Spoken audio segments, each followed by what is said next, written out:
Sharada educational society ఆధ్వర్యంలో గురుపూజ మహోత్సవం ఘనంగా జరిగింది। ఈ సందర్భంగా ఉపాసనారత్న ఉపశిరోమణి పశుమర్తి కామేశ్వర శర్మ ఆత్కూరి మల్లికార్జున శర్మకి గురుపూజ సన్మానం కన్నుల పండుగగా నిర్వహించారు। వారి ఆశీస్సులతో విద్యార్థులు అన్ని రంగాల్లో ముందుకెళ్లాలని కోరుకున్నట్లు తెలియజేశారు। బీఆర్టీఎస్ రోడ్లోని శారదా కాలేజీలో గురుపూజ మహోత్సవం జరిగింది।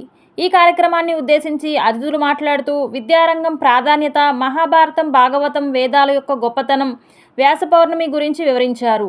గురువులందరినీ పూజించాలని వారు సూచించారు। విద్యా వ్యవస్థ ముందుకు వెళ్లాలంటే గురువులు చెప్పింది పాటించాలని చెప్పారు।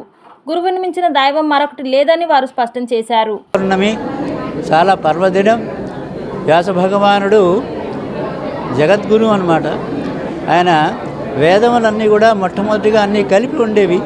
ఆ వేద భాగములన్నింటినీ కూడా 4 భాగాలుగా చేసి విభాగకర్త, వేద విభాగకర్త ఆయన।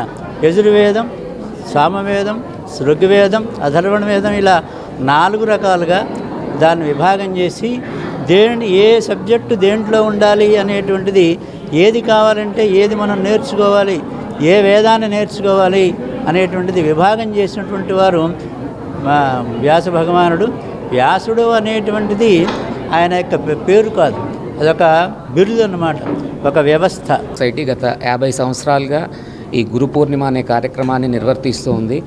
బ్రహ్మశ్రీ తాడేపల్లి రాఘవనారాయణ శాస్త్రి గారు మొదలుగా సామవేదని షణ్ముఖ శర్మ గారు, ఆ గురు పరంపరలో ఇవాళ పశుమర్తి కామేశ్వర శర్మ గారు, అలాగే ఆత్కూరి మల్లికార్జున శర్మ గారిని సన్మానించుకోవడం జరిగింది।